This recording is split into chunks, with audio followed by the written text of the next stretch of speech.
ఎల్జేసీ news.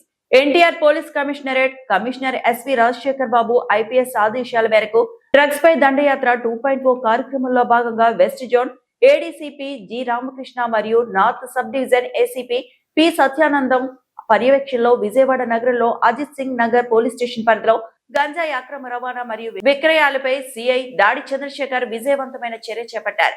విశ్వసనీయ సమాచారం మేరకు సిఐ దాడి చంద్రశేఖర్, సబ్ ఇన్స్పెక్టర్ శ్రీమతి పి రాధిక మరియు పోలీస్ సిబ్బంది బృందం మధ్యవర్తుల సమక్షంలో 23/4/2026 ఉదయం సుమారు 9 గంటల సమయంలో తోటవారి వీధి 14వ లైన్ చివర మట్టి రోడ్డుపై దాడి నిర్వహించారు.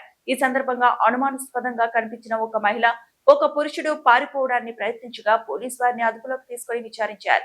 విచారణలో వారు గంజాయి అక్రమ వ్యాపారం చేస్తున్నట్లు అంగీకరించారు.